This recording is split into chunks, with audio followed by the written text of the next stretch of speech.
Child, it has definitely been a minute. It's been a minute. Hey, how y'all doing? What's going on? It's your boy Darren Green, host of the Darren Green Show, your weekly dose of pop culture, news, music, social media gossip, and reality TV. Be sure that if you are watching this on YouTube to leave your thoughts in the comments. Always leave a like. And if you're not subscribed to the channel by now, okay, subscribe to the goddamn channel. What's going on? What's happening? Y'all know y'all want to hit that subscribe button. Come on, subscribe. And also to the audio listeners, hey, be sure to leave a rate and review because we love those so much. I am so sorry in advance if you are hearing background music, child. Unfortunately, I live next to people and they want to keep playing their music and just loud and obnoxious, but I don't think I think in post I'll be able to edit this out, but it's not that much. But if I can hear it, I feel like y'all can hear it, and it's just messing up the vibe, and I don't want our vibe to be messed up because it's been a long time since I've been on the show. Okay, let's give myself a little bomb. Well, let's not bomb for that. Let me explain. We took a good old break, honey. We took a break, and I think I lost track of time. I don't know how long it's been since I did a Darren Green episode. I've been giving you guys weekly apps and a little bit of reels from TikTok and stuff like that. Hold on. Honey, this is not tea. This is nothing but some ice water. Nothing but a little ice water, electrify your senses and stuff like that. Yeah, it's been a minute since I've been on here to really give you a filter. I mean, I've been unfiltered for so long. It's long time coming of me giving something that's a little bit more filtered and a little bit more tamed. That's what I think of this show, because I feel like this is my chance to re-go over some topics that I talked about with a more researched and more descriptive opinion or something like that. I don't know. So that's what I like about this show. Thank you guys for waiting up, and you guys have been doing a lot of things on YouTube and a lot of things in the audio podcast. Let me just give y'all a bomb. Cause y'all sticking by me through and through. Y'all over here listening to some old podcast episodes, excuse me. And I just love that for y'all. And you know, thank you so much for still being on and bearing with me for a little bit. Cause I feel like I took a break to do some rechanneling and just to, cause I was doing a lot of content. I just wasn't liking what I was seeing. And then I had to like check myself, and I'm like, boy, if you don't step your damn cookies up, I need to step my damn cookies up, because at the end of the day, the version of me in the past would have been so appreciative of what I have now as far as my viewership and what I have going on social media now. So I think that, you know, and I used to get on these shows. Back in the day, child, I knew only 5 people was gonna watch this shit. I used to get on this show like I was Wendy Williams. Like I have a job. I was a man with a podcast, okay, that had something to say about things, okay? Did not care who watched it. There was some videos, child. There's still some videos, and if you keep on scrolling up, child, you'll see me in the zeros. And I didn't care because I cared about the you know, the art of conversation and stuff like that. And I feel like I had to get back to that. And just, you know, we get so conscious, and for people that listen to my stuff that are also content creators, I know you guys understand too. It's just like you're always looking at the dashboard, you're always looking at the analytics. Or for me, in my perspective, I know I'm not the only person to feel like this, but I'm just going to say what I'm feeling. But yeah, it does get a little depressing when it's just like, damn, you done worked so long, you done did it. It's like we 8 years in this shit. Guys, we are 8 years in this shit. And you have those doubts and thoughts of like, what do I have to show for it and stuff? And you get into that, and then it just kind of gets away with the content. Because I remember I attempted to do an episode for the Darren Green Show for a couple of Sundays, and I sit up here and I start the cameras and then the recording and everything, and it's just like I'm just shooting blanks. Like, and I said I cannot give you guys any type of content that's lackluster, no matter what. So I'm back. I've stepped my cookies up. And I've done some rechanneling. And speaking of step your cookies up, honey, because let me tell you, honey, I think my Barb card has officially been revoked. Like it's a suspended license at this point, right? It's a suspended license, honey. It's been revoked. Like I have to literally pay bills to get the shit back. I have to pay tickets and fines at this point because y'all was dragging me. Y'all was dragging me in the comments, girl, because I was talking about how Nikki over there supporting And I can't say that name too much because I'm trying to do some things, and we can't talk about the P word and what's going on in the country and something. So yes, I talked about Nikki, and you guys didn't like it. And I understand, because I did come into this game as a barb, as a component that basically was biased towards Nikki, and I made content that was in support of her, and I am still in support of her if she's right on things. But for some other things, I just was like, I just didn't like what I was seeing, and I'm just like, ugh, like it's looking really spooky ooky over there, and I just wanted to express that, and that's what I do. But I understand that that's your fave. I was there. I was literally those people that was in my comments. That was me. That was me back in the day when I was in high school, and I used to defend Nikki down. I used to defend, when I tell you I used to come for people. I was the same goddamn way. But you know what? You grow up. Hopefully, I hope that the people that was in my comments like that are like young and underage and just like don't really know too much about anything. But when you grow up and you see people for who they truly are, you'll see what I see, and you'll understand that what she's doing and how she's moving is just, it's tired. We don't want to get into that too much. We got a show to do. Okay. I did watch him finally. What I thought was Jordan Peele's him, but it's not. It's somebody else. He didn't even direct the shit. I mean, he produced it, but he wasn't the director. I saw him, and when I tell you that was the worst $9 I have ever spent. Okay, the worst $9 I've ever spent. When I tell you this movie couldn't stick the landing to save its life, its messy storyline, and the actor Tariq something Withers or whatever his name, he's cute boy. Eye candy down. I love watching him on screen. That was the only good thing about the movie. I don't like that. I don't like it just because the people in there pretty. Don't mean it's gonna be a good movie. Okay, it was so on the nose with its imagery of like Illuminati culture and secret society and cult behavior and celebrities, weird parties, diddler. Like, you get what I'm saying? Like, okay, like I don't know, maybe it's just because like, I don't know, we're the generation that's there's so much desensitized. We've seen so much shit. We've seen, heard so many stories and people's recollections on celebrities and stuff like that. It gets to a point where it's like, that's all you got? That's all you got? I've seen that before. Some people lived it. Like, you get what I'm saying? But I'm like, that's it. That was what it was. The ad for this movie was so misleading because I thought it was going to, not that I thought it was going to tell a different story. I thought that it would just be a little bit more structured. Like while I was watching it, I'm like, okay, we're leading up to something. It's going somewhere, I think. The acting is a little shallow. I mean, Julia Fox was in there. I'm like, why the fuck Julia Fox is in there, girl? That I was like, girl, what is this? Is she trying to play Kim Kardashian or some shit? Because that's how she's acting. She act like Kim Kardashian. She acts like Kim Kardashian attempting to act in a movie role. You know how Kim Kardashian be acting, girl. Yeah, this is just really crazy, girl. No, I mean, Marlon Wayans, he was okay. I mean, I feel like it did not stick the landing. When we got to the end, it just didn't make any sense. I just felt like, well, I don't know the director was like, I don't know what to do, but let's just start making shit up. let's just start improvising and see what happens at the end. I really wanted to give this movie a chance because I know that a lot of people were like dragging it, and I felt like people was kind of dragging it because it played fun at like football culture or whatever. So I was like, yeah, let me check this out because I ain't gonna listen to y'all. Y'all just some haters. But no, it was trash. It was not good. It was not a good movie. And now that I found out that Jordan Peele didn't actually direct the movie, which made my $9 even more of a waste. But I don't know. Y'all tell me if you can comment, y'all. Tell me how y'all felt about him. And we'll discuss. But anyway, we got to get into some topics. Okay, we got some news that's hot on the press now.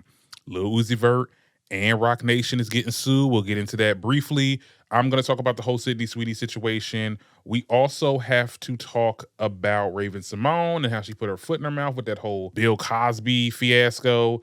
We'll talk about Jess Hilarious and how she was not able to work on the Miss Pat show.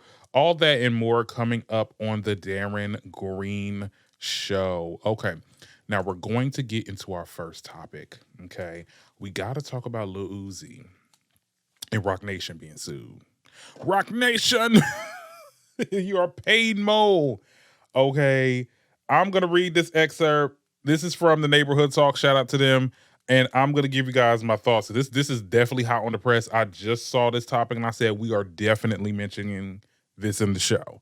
Okay, so it says the Lil Uzi Vert is catching some heat after a former assistant filed a 16-page lawsuit in Los Angeles County accusing him and Rock Nation of everything from sexual harassment to unpaid overtime. Okay, the woman identified as a Jane Doe claims that she worked for Uzi for 2022 and 2020 to 2025 and says that the job left her emotionally drained and broke. She says that she was promised $50,000 salary after leaving her job at Balenciaga, but ended up working extreme hours, sometimes up to 39 hours straight, while covering her own travel, food, and work expenses. I think that is a crime. You are working with these, and I'm pausing the read for a second. $50,000 yearly. Y'all gotta stop thinking that $50,000 is enough for anybody at this day and age. $50,000. I'm working for artists that are like Rock Nation, partly own.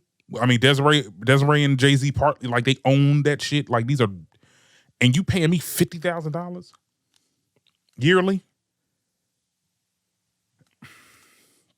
Anyway, the lawsuit, the Jane Doe says Uzi crossed serious boundaries by sending her inappropriate vanish mode messages like, come rub me down before you leave.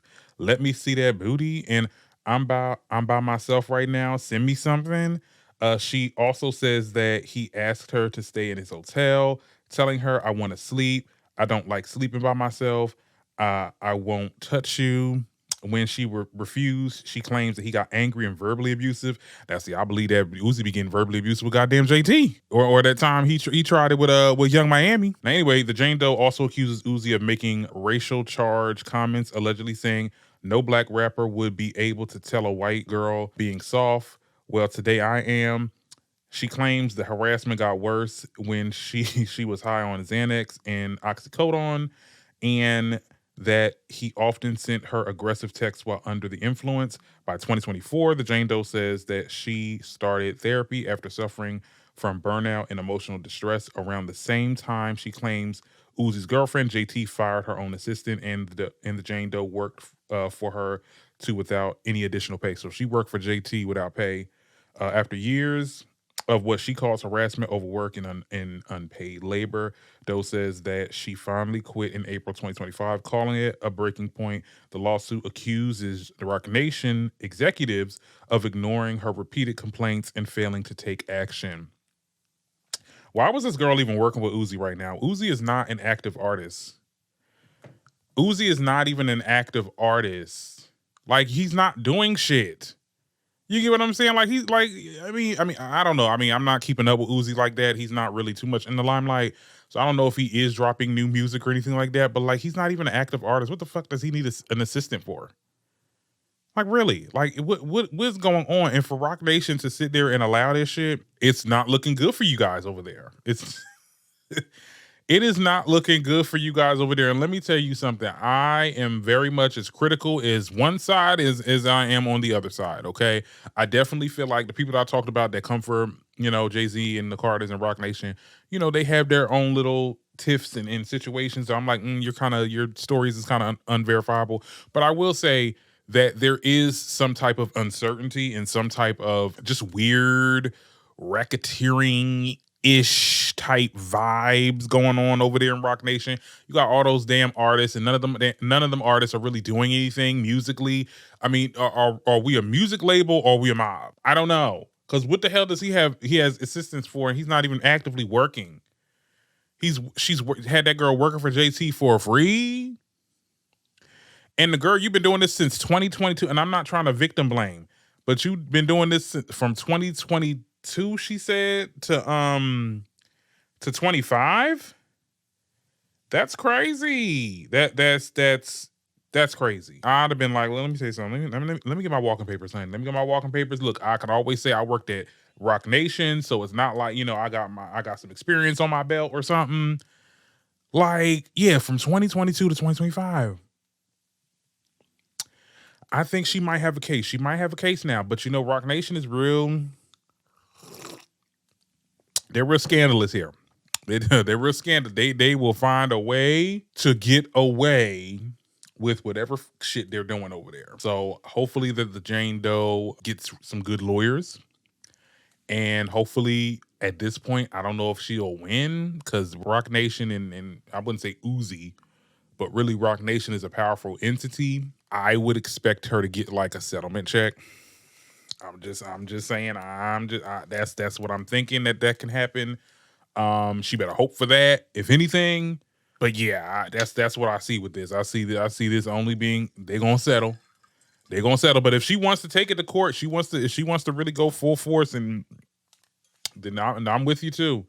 I feel like when it comes to these companies that really screw over people, they need to pay in some sort of way. And I think that overtime without pay, the fact that was a red flag. Number one, $50,000. You're working for a company built from a billionaire. You know what I'm saying? $50,000 yearly, like that's crazy. That's wild, honey. $50,000, bitch. That's what we made. That's us. You get what I'm saying? The regular person. But we'll see what happens with this. This was just, like I said, this is hot on the press, so I don't have too much to say. Other than this is some crazy ass shit. Okay, so we got an update, child. I knew this was coming. I knew it was too good to be true, but it's a good thing I was able to catch this before we wrapped the edit. But it looks like Lil Uzi Vert's assistant quietly dropped the sexual harassment lawsuit against him and Rock Nation just 17 days after filing. Let's get into it. This is also according to the Neighborhood Talk. So they wrote, as previously reported, Lil Uzi Vert and Rock Nation were named in a lawsuit by Uzi's former assistant after she claimed she was sexually harassed and not paid for overtime. Well, now it appears that the case was quietly dismissed this week, or last week, excuse me. There's no word as to what prompted the dismissal of the lawsuit, but it's definitely interesting, considering the jaw-dropping allegations of the Jane Doe brought forth regarding Uzi's behavior. In her October filing, she attached graphic text messages from Uzi over the years where he allegedly begged her to come over to his hotel and even requests that she sends some booty pics, okay? Just 17 days after going to court with the claims, Jane Doe decided to drop the lawsuit against the rapper and his management company. According to court documents, the case was dismissed with prejudice, meaning she cannot refile in the future. What the fuck? Well, two things happened here. Okay, either they threatened her or they paid her. I like to hope they're not threatening nobody, child. I mean, that's bad. But it's clear that she may have gotten paid off. I mean, things like this happen. I mean, Jay-Z and Rock Nation and Desiree and all them, child. There's some scary wolves, honey. Lions and tigers and bears, child. So it's very clear that they got this expedited quickly. They got this dismissal expedited with the swiftness, okay? What can I say? This is how the news works. The stories come out and then things update, of course. So back to your regularly scheduled show. This is some crazy ass shit. Now, another topic, well, I guess we can get into the whole Sydney Sweeney of it all. Okay, because let me tell y'all something, honey. We are going to get into the things. I'm going to read this excerpt and I'll give you guys my thoughts. I did do a reel discussing this situation, and I always like to do that before I do the episode, just to get a gist of like where everybody's heads are at. Like I'm going to check the temperature of the room or whatever. Actress Sydney Sweeney did a sit-down interview with GQ to promote her latest film, but of course the journalist had to do her job and discuss the recent backlash with her Good Jeans ad with American Eagle. Now, basically, the journalist gave her the floor to basically speak on the matter, to which it was met with a dismissive response. In quotes, white people shouldn't joke about genetic superiority. Like that was kind of like the criticism, broadly speaking. And since you are talking about this, I just wanted to give you an opportunity to talk about that specifically. I think that when I have an issue that I want to speak about, people will hear. Okay, yeah, that's what she said. And she also followed up with saying, the art will speak for itself. And, people think that I'm very aware on certain things that people may think I'm not, or whatever the hell she said. I'm butchering what she said. But this conversation yet again reared its ugly head. Let's discuss, I suppose, because Sydney got praise from a certain demographic of people online and news outlets for dismissing the quotes. Okay, so I'm going to read this tweet that basically encapsulates what, most people were talking about online. This person tweeted, "What exactly happened here is the journalist asked Sydney if white people should be allowed to joke about the concept of good genes just generally, and Sydney, a well-adjusted human who doesn't live online, simply declined to engage in this extremely stupid conversation that the people that are chronically online are talking about," right? I find it so funny that when people say that, but we look at who started this conversation. Sydney did, and by extension, American Eagle started this conversation. And I still feel that the company should have gotten some type of backlash as much as she did.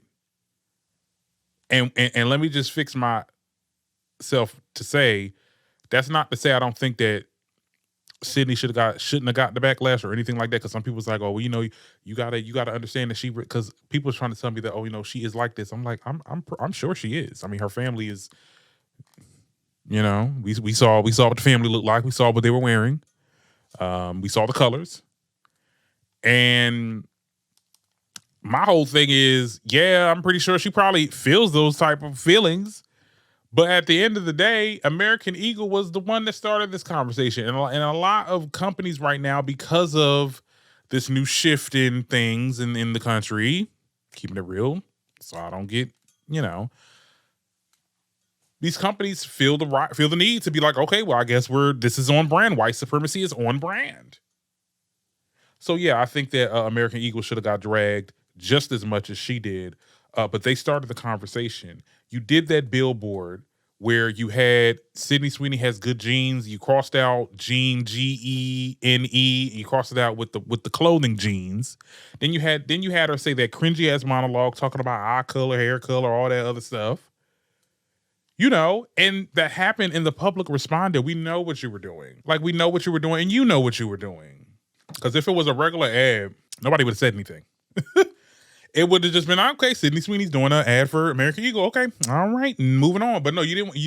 You wanted people to talk about this, and you wanted the controversy just so that you can either pander to a certain demographic of people and to piss off the masses, so it can draw attention to your company. And I think that that's bullshit. And I think that I hate companies, brands, businesses, public figures. I hate when you try to drum up some controversy just to sell some fucking product. And that's what it is. That's what it's always been. And now her being dismissive and the people that are on her side online are trying to gaslight the public for calling bullshit. When I have something to say, the people will know. You haven't said anything, my dear. You haven't said nothing. You don't have the capabilities to say anything. And it's crazy because despite all that she is doing with a lot of these ads, she's a talented actress. Like, I'm not like, let's call a thing. Like, I've watched roles from Sydney Sweeney. She has range. She has, dare I say, the girl has range. But you throw it all away when you do these controversial things, like with the whole thing with the soap with the bath water and all this other stuff. Like, it's just like I don't know. Which comes back to what I said about Nikki a little bit, about how like celebrities like to stir up controversy, but you don't. But when you are talented, you don't need to do that. That's just my thing. And I think Sydney is talented, but it's getting withered away with all the shit that's going on. And it's the simple fact that multiple companies since this ad have created their own rendition of like this type of commentary surrounding jeans. Like we saw the whole thing of Dunkin' Donuts with you're promoting refreshers and you got this palm color folk talking about good jeans and talking about, my jeans. And I'm like, what in a Dunkin' Donuts commercial? Are you kidding me? But I get it. I mean, I get it. White supremacy is trendy again, but don't throw the rock and hide your hand. And my whole thing is just to get back to that sit down interview with GQ. If you should have sat there and people are saying that, oh my goodness, this is class 101 on PR. Like, no, this is bad PR. What she should have done is had her publicist say not to ask them questions. Ooh, girl, almost dropped my damn drink. That's what she should have done. Because if you're not trying to talk about it, and be all dismissive about like, well, I think when I have something to say, the people are going to hear it. Like, okay, girl. Like, see, the thing about it is, though, Sydney Sweeney is what I like to call a multi-type of pick-me. Okay, she's a male-centered pick-me, and now she's a political pick-me. Okay, we watched how she expressed in previous interviews of how, oh my goodness, no, there's no women in solidarity in Hollywood, and after some weird exchange with one woman, you sat there and said that, oh, the girl, I'm one of the girls that the girls don't get along with me. That's why I'm with the guys type vibe. You get what I'm saying? You did that shit with the bath water, which you got backlash for it, and then you said it like, oh, it's just women being jealous. So yeah, you are a male-centered pick-me, and then you're also a political pick-me because of this damn jeans ad. And see, the thing of the real tea is Sydney is what y'all accuse Sabrina Carpenter of being. Because at least Sabrina Carpenter, she knows how to take the power back, and she also knows how to explain herself. Okay, that interview that she did with Gayle King, where she explained the meaning behind the album cover, not whether you like it or not.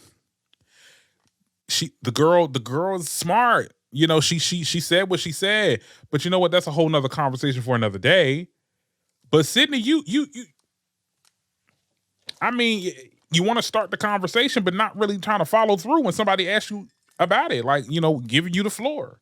So if you are acting dismissive of somebody with a conversation about white people not being able to, or it not being coof to joke about the whole good genes thing, and we'll get into some of the comments that because I did say I wanted to mention some of the comments that were made when I made my initial video, because we start to get into the low self-esteem comments and this, that, and the third. It's not about low self-esteem, because I think the people that are talking about this, I love my blackness, honey. Let's be very clear on that. Come on. I love my melanin, honey. I love my coarse hair. I love my kinky curly hair. I love it all. You get what I'm saying? There's no low self-esteem is not here. But I'm also not the type to just boast about, oh, my genes and my melanin is better than people that are not melanin. You get what I'm saying? People that don't have these things, or whatever the case is. Like, I'm not. It's a superiority complex, and I think for people to say, because there was some people to say, oh no, saying the term good genes has been always a thing, and people have said it for years. Yeah, your people, racist white people have said it, and the white people that get it, I ain't talking about y'all. Y'all cool. But the ones that don't, that understand that yes, this was the whole good genes conversation was a thing, but it was a thing for the racist whites that made that clear and said that, we are better because of X and Y and Z, like eye color, hair color, skin color, and all. So it's not that it's an insecurity. It's more, it's like, girl, okay, like you in 2025, we're still having these conversations like we back in Jim Crow South or something. Like, it's just not giving. And that's just what it was. You got backlash for it. You can't sit there and do something that's polarizing and then expect not to get backlash, and then be so surprised and then also not want to explain yourself and talk about it when you get asked in an interview. Like, what was the point of even having you on? Like, I get it. You're promoting your movies, but honestly, are we really tuning into the movies? Are we really tuning into what you got going on with your content, with your whatever you got going on? Because it seems like you just thrive in controversy. Are we an agitator or an actress? I don't know. I really don't know. And let's talk about low self-esteem. Let's talk about low self-esteem, because I got a lot of those comments talking about that. And let's be clear, it's multiple comments. I'm just like, y'all don't have an original thought at all. But half of the people, because let me say something, the call is coming from inside the house. The call is coming from inside the house. If anybody is insecure, it's the people that talk shit that don't show their face. That's in everybody's comments that's talking. I show my face is public.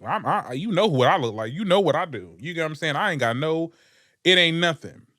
90% of the haters that's in the comments that ain't got no profile pictures, come on. So miss me with that insecure stuff, because I think that you're projecting. The problem is we don't want to be gaslighted from people like Sydney, from places and companies like American Eagle, and people that are subscribing adjacently to white supremacy. And that was the conversation, and we can move on. Look, I mean, hey, it is what it is. But anyway, y'all tell me what y'all think in the comments. Now, I want to talk about Raven Simone for a little bit, because people talking, child. People, oh, girl. Raven Simone explained her perspective on Bill Cosby's legacy, emphasizing the difference between his work and the accusations against him. On her appearance on the Hate to Break It to You podcast, she said, separate the creator from the creation. She added, the creation changed America, changed television. Simone said that she does not ignore the allegations, noting that he also has been accused of some horrific things. I'm going to let you hear it from the bird's mouth. This is what was said. Things that I'm going to just say, there's so many things that Bill Cosby pioneered and literally broke the wall. I mean, this is what's crazy. Like, yeah, he was a monster on this side, but he was a monster creatively. Both can be true. Both can be true. Separate the creator from the creation. 100%. And that's just where I live. You have to because the creation changed America, changed television. 1000%. Why does this conversation keep happening?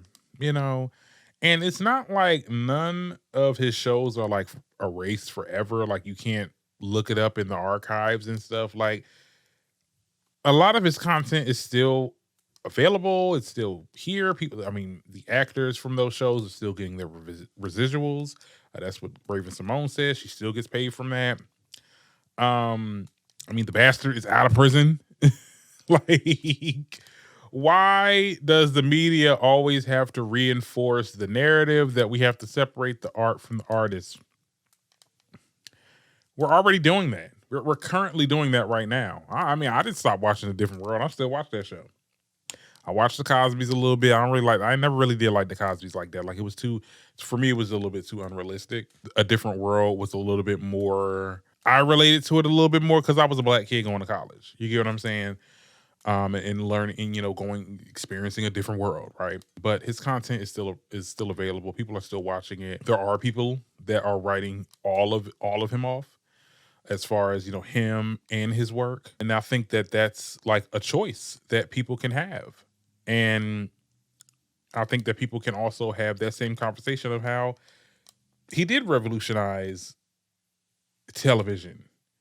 Before the Cosby Show, there was Good Times, and there was I think the other one was not Different Strokes, but it was some other show that the writers were white, and they played into every black stereotype. And then at one point after those shows, they said that they want to have a sitcom that paints black people in a different light, in a light that we've never seen before. And then that's how the Cosbys was made, and in turn, A Different World. And then we had all these other shows that show black excellence, which is very important. And he did what he did. But we're not gonna forget also what he did. Let's be very clear on that. There was a lot of things that were done, and we can sit there and talk about his legacy and stuff like that. I mean, he was the one that fucked it up. I think two things can be true at the same time. Yes, he did so much for black television, and also he was a piece of shit. He's a piece of shit. Like, sorry, it just is what it is. And I think that because this is kind of a slippery slope, because it's like now we got people saying, well, you got to separate the artist from the art. Because look, I still listen to R. Kelly. Now I feel like if you still like engage in like Bill Cosby's content, he put a lot of people on. Like, it's not only him that's getting, the residuals from his shows. It's people that acted on the show as well. I think when we're talking about R. Kelly, and then also his content, it never was harmful to the community. But when you look at somebody like a R. Kelly, I think it's a little bit different, because when you are listening to his music, you are funding him. You're putting money in his pockets. And you're listening to music in which he was talking about a child. Like, you got to look at it like that. You have to, like, you got to understand, like, I don't see nothing wrong. Like, age ain't nothing but a number. Like, come on. Like, he sung about the freaking underage women that he conquered. So I think it's a little bit of a slippery slope when we start to have these conversations about separating the artist from the art. And we've been having these conversations for years. Can we talk about something else? Can we talk about something else for a change? I don't know. Anyway, that happened. Jess Hilarious also was in the headlines this week. Jess Hilarious, anytime she's in the headlines, just know she's talking about some fingers. Okay, just know she is talking about some queers, honey. It's always about us, honey. Jess Hilarious recently told comedian Miss Pat and producer Jordan E. Cooper that she was really upset to learn that BET denied her role on their Miss Pat show because of her comments about trans people. As previously reported, Jess Hilarious unprovokingly says to the guests of the Breakfast Club that only women can have babies. Her remark at the time made a recent online feud against T.S. Madison. Though her comments may be very surfaced, she used the moment to take a slight at the trans community, furthering the transphobia. Okay. Now here is a little bit of what that conversation is like. Pat, I'm supposed to have been on multiple episodes of Miss Pat Settles, but I got a phone call, right? Right after paperwork was done and all of that, right? Saying that I could no longer be on the show for a few episodes because of a comment that I had made.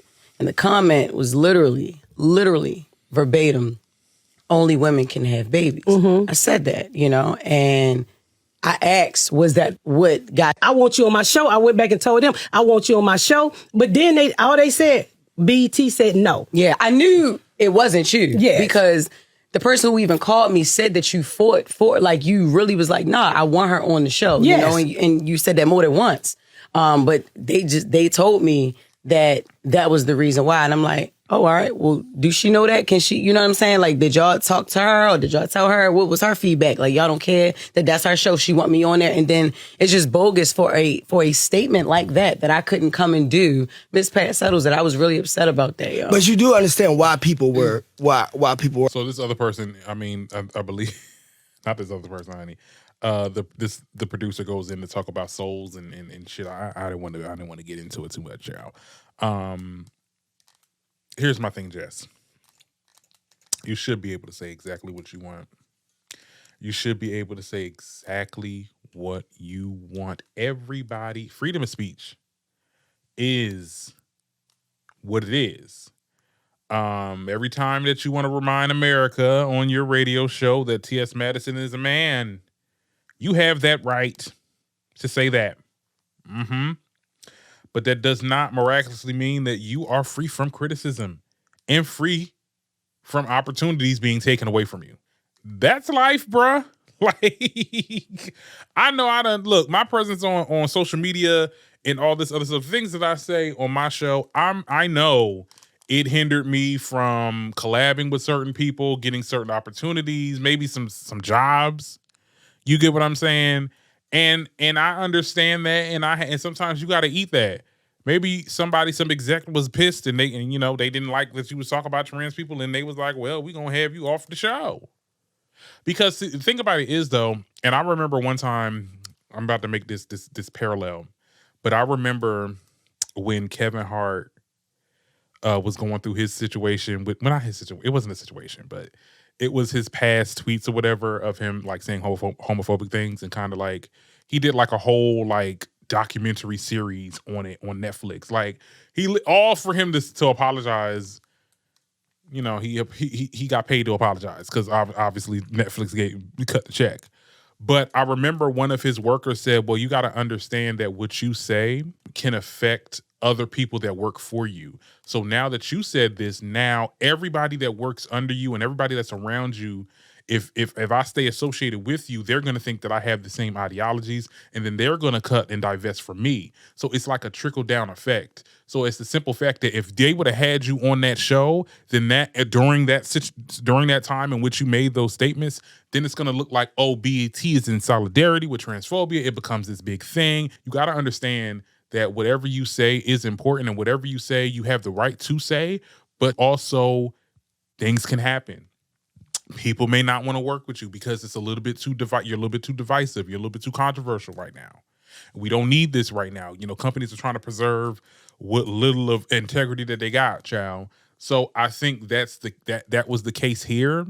I mean, I don't think people would have really cared because like BET don't really give a fuck about the community anyway. Like the fact that like they got this is the same company that like low key like cursed out Lil Nas X for kissing a man on stage at the BET Awards. Like I don't think people would have cared if she was on the Miss Pat show. I think it would have been a given. But you know, when you piss certain people off, you got to understand that sometimes those are the consequences for being outspoken and doing what you do and saying what you say. I mean, I don't care about Just Hilarious, but you know, it just is what it is. This is the world we live in, honey. If you don't like it, you know, have your own show. I did want to talk about Trina. Now, Trina Braxton, girl, because everybody was talking about this too. They said Trina Braxton found herself in the center of an online debate this week after publicly supporting K. Michelle's upcoming country album, with some fans calling this move messy, given K. Michelle's long history conflict with Trina's sister, Tamar Braxton, okay? The exchange began when Trina commented under K. Michelle's post, saying bringing Nashville to Atlanta, private listening event, writing, you know I love country music, K. That's what Trina wrote. And K. Michelle replied, come see me, Trina, DM me, I'll set it up. The album is great. Now, while the interaction seemed harmless on social media, users quickly reacted, many suggesting that Trina's comments was ill-timed considering Tamar and K. Michelle's public feud. The pair disputes have spanned for years, including multiple heated exchanges on social media and television. Most notably, K. Michelle called Tamar Muppet, if y'all don't remember back in 2014, that interview. And, you know, fans are speculating that Trina they're dragging Trina. I'm so glad they're dragging Trina because Trina, you freaking low down, dirty koala bear. I'm so sick of these witches. They're not sisters, honey. They witches, okay? Knowing the history that Tamar, your little sister Tamar had with K. Michelle. Here's the thing. K. Michelle's looking at the situation like, oh yeah, like, I'm taking another chance to whack Tamar. That's her business. They had beef. But for Trina to sit there and play into that, knowing that K. Michelle bullied Tamar. No, K. Michelle did kind of bully Tamar. Like, could we admit to K? Like, she had this bitch crying on national TV saying, Vince, do I look like a Muppet? Like, the girl was disheveled. You know, she very threatened by K. Michelle. And for you to sit there and try to like be on some type of fake shit, talk about some, oh my God, I can't wait. Like I'm gonna listen to like that is some fake snake grimy bullshit. Okay. You know, these girls are and I told my best friend this. I said, I have to start watching Braxton Family Values because I'm like, it's a lot going on here, child. It's a lot of snake and backhanded shit that be going on with this family, child. I don't know what's going on, but all I know is Trina, you ain't shit. Okay, you ain't shit for this, and you know you're gonna get all what you deserve. And until you do right by your niece, everything you touch, I'm doing the damn color purple hands, and everything you touch will be in flames, okay? Until you do right by that damn niece, okay? Anyway, and that's all I gotta say about Trina. We can move on to our news and music part of the show. We're bringing back that segment because we do have a couple of deliverables. Now, first of all, let's talk about the Grammys. Yay, the Grammys, yay. The nominations list came out, and there were some nominations that I want to discuss. I want to talk about the main categories. So, album of the year, we got Bad Bunny and his album, Sabrina Carpenter, Man's Best Friend, Lady Gaga, Mayhem, Leon Thomas, okay, Victorious, Justin Bieber, Swag, Kendrick Lamar's GNX, Tyler, the Creator, Ramapaka,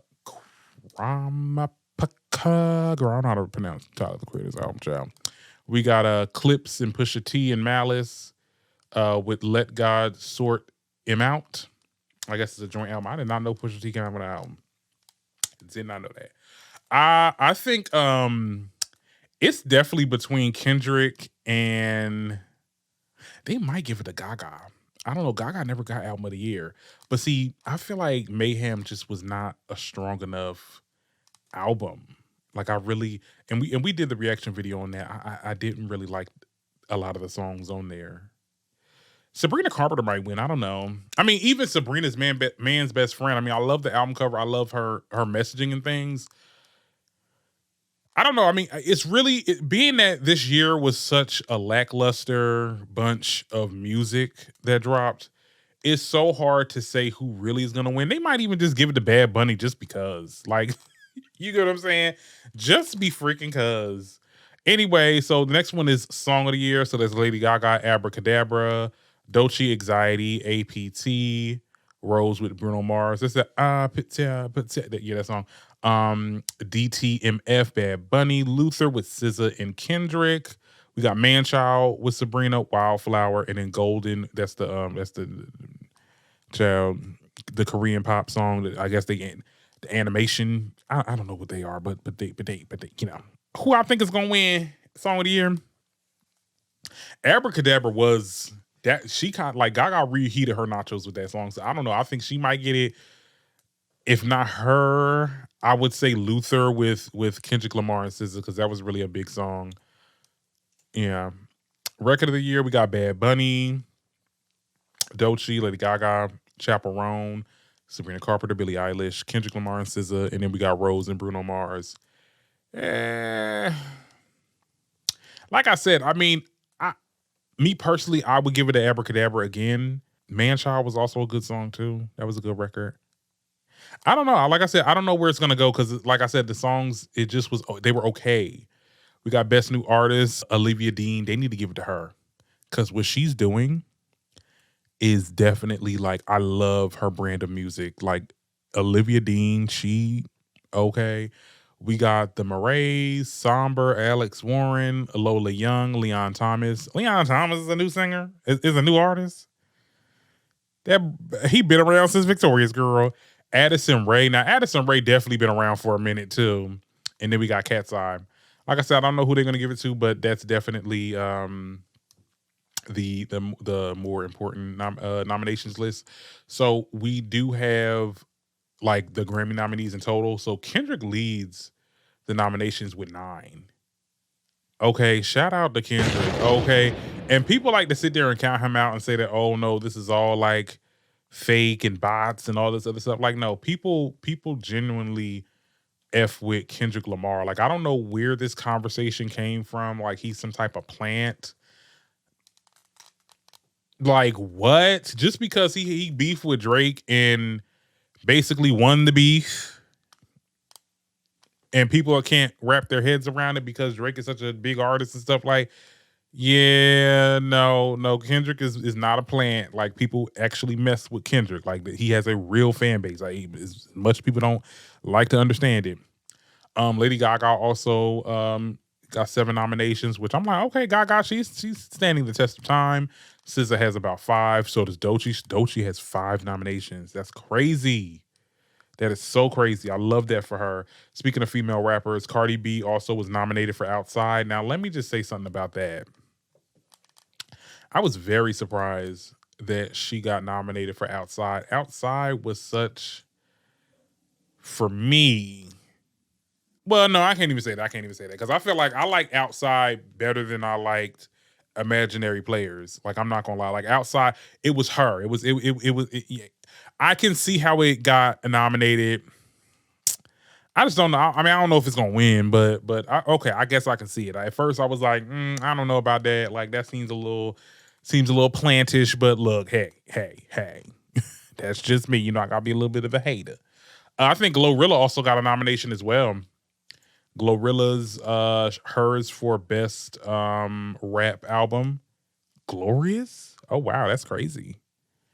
Okay, Miss Glorilla. And also for the queer artists, first of all, Duran Bernard has 3 Grammy nominations. Destin Conrad also has a Grammy nomination as well. Shout out to him. Shout out to my queer artists, because they like to overlook the queer artists, and they really do a lot, especially Duran Bernard. I don't know, he brings back the eccentricness that the male R&B singers used to have. Now I feel like a lot of these straight male R&B artists, they're so too cool for school. They don't want to do too much. They don't want to dance too much. They don't want to. It looked a little kooky and looked a little it'd be a little eccentric with their music. They just want to sit there and do this rap adjacent R&B songs, like it corny, just lame. But when it comes to Duran, he I gotta give him his 10s. Destin Conrad also is a very, very, very talented R&B singer as well. I don't really listen to Destin that much, but he has some good music on him, though. He has some really good music on him. As far as any predictions, I don't know how it's going to pan out. We'll have to watch it to see. There was some snubs that happened, but, you know, the Grammys snub everybody, child. You dust yourself off and try again. I do know, what's the name? Midnight Summer. What's that girl name, child?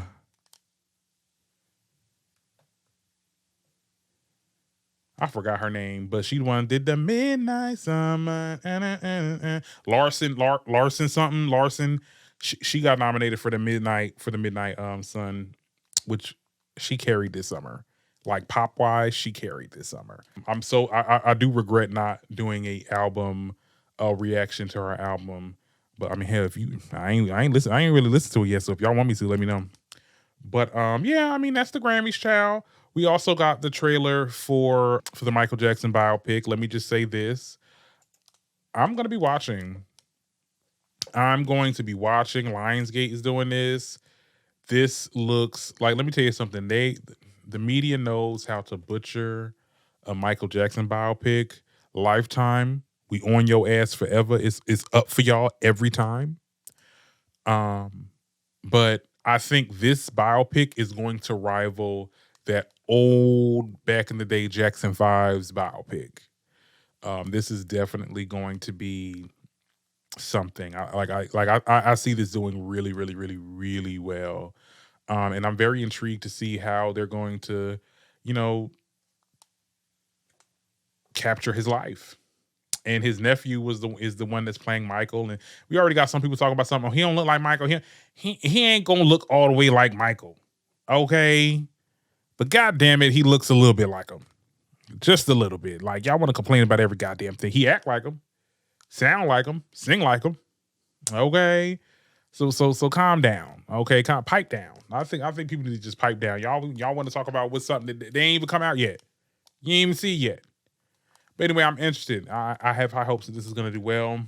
I don't know if they're gonna, because some people also was talking about like, oh, are they gonna address the allegations? Okay, I mean, I don't think that they will. My personal opinion, I don't think that they will. They might. But if they do, they are going to be in his favor. So that's spoiler alert. Like, I mean, it's going to, they're going to show that, he. Anyway, child, I'm going to watch the movie.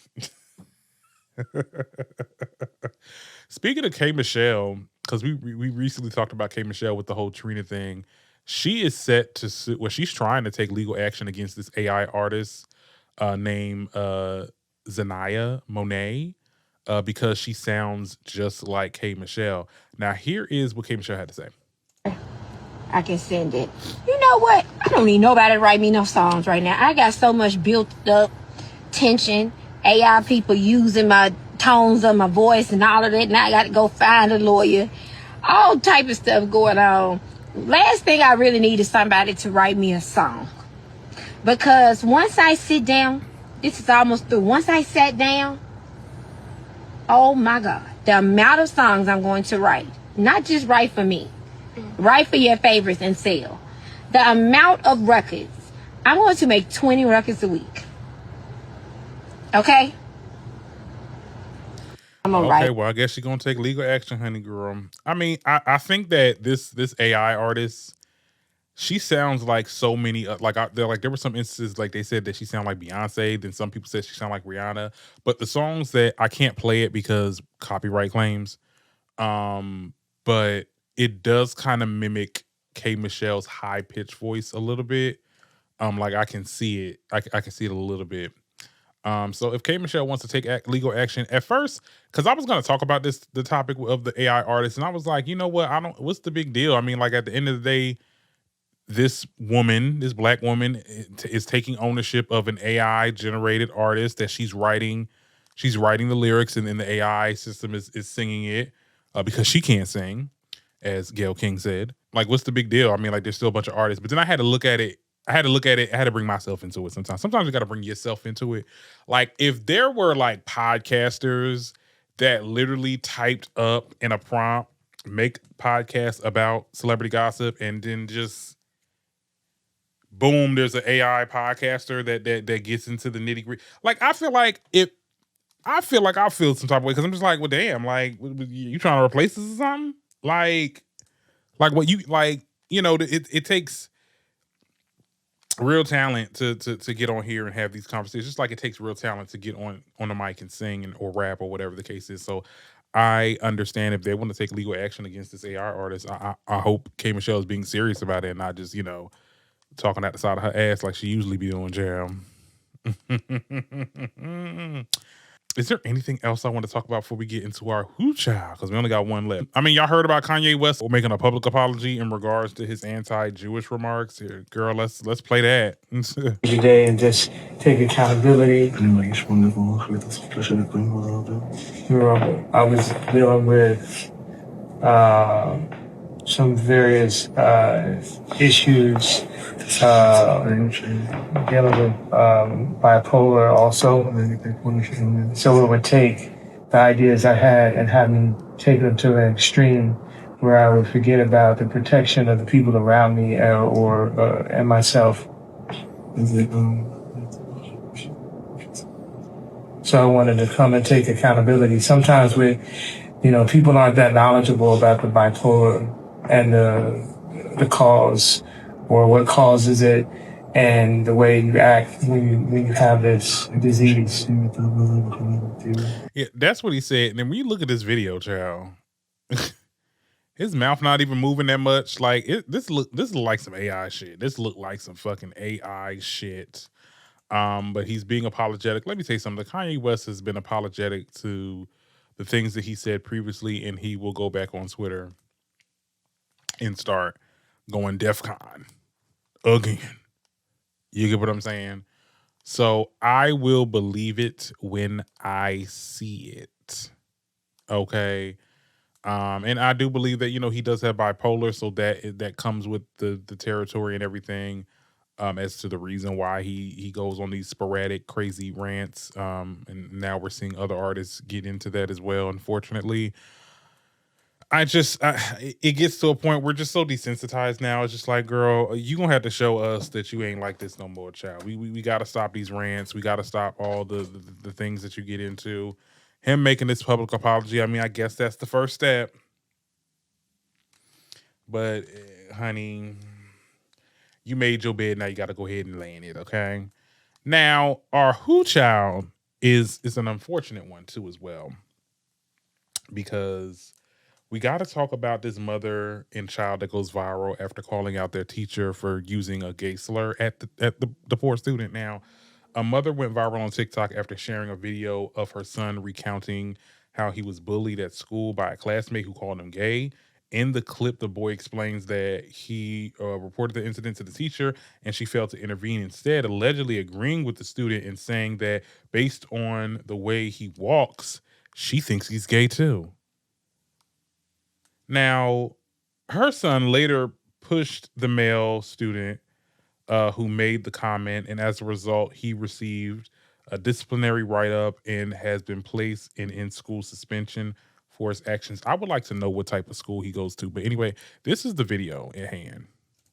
My son's teacher called him a slur today. On Friday, I came home crying because this boy said that I was gay, and he made the whole gym laughing. So I told the teacher, they said they was gonna do nothing about it. They didn't do nothing about it. And then today, he called me gay again. I told the teacher so I won't get in trouble. And the teacher said the way that I walk, that she think I'm gay too. And then she pulled me, and then she was like, do you know why I said that? And I'm like, no. And I was crying, but she came over there and she was like, the other people are noticing that you walk funny too, and the teachers are talking about how, like, I'm gay. When she was done talking to me, I got up and I was packing my stuff because the boy came over there and I pushed him away from me, and I got a write-up. Yeah, that's when he got the write-up. We can stop there. I just find it so unfortunate that like this is still happening. I would really like to know what school he's going to. What is the demographic of the school that he goes to? It can happen anywhere, because let's be very clear. I've been to middle school. Everybody done been to middle school. Middle school is a very hard time for kids, especially if you are not in the category of popular and whatever, you know, it is to be in that category. You got bullied. You get what I'm saying? And I can remember teachers saying not a damn word after the shit that students used to say about to me and stuff like that. So it's not unbelievable. And I went to a predominantly black school. Like, the students were predominantly black. Teachers were predominantly white. Because I went to a charter school. Red flag number one. I went to a charter school, child, unfortunately. So there was a lot of, maybe I look back at it as in the sense that maybe they were uncomfortable and they didn't know how to handle that, or they were scared of some of the students or whatever, as to the reason why they didn't say anything. But for this teacher right here to sit there and just say, well, the way you were walking is, you know what? I had a teacher too one time too, and you know that bitch. Hopefully she she's having a good time with life. Hopefully. I remember like she would say shit like that towards me, like that came off kind of phobic, and it's just like, because when we would get into it, or I would give some type of pushback, or maybe I roll my eyes or something like that. Boys don't roll their eyes. When I tell you back in the day, child, I didn't have as much of a backbone back then, but if I had the mind that I had then, I would have cursed that whore out. And I know that bitch is somewhere. I know that whore is a freaking grand wizard wife. I know that bitch is a white supremacist. I know that hoe is. Okay, let's be very clear. But no, the teachers can be very toxic to the students, though. That is a real thing. This shit is not unheard of. It's very unfortunate. I mean, that a teacher ain't never called me that. You get what I'm saying? Ain't never used that type of verbiage. But I mean, you know, teachers are different nowadays, child. There's a lot of malpractice going on in these schools or whatever or whatnot.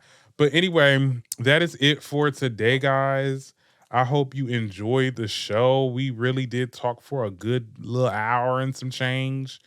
Like I said, please be sure to leave a comment. Smash that like button, please. And if you're not already subscribed to the show, subscribe, girl. And I will talk to you with the next video. We're probably going to do a weekly app, hopefully, allegedly, possibly. All right, y'all. See y'all later.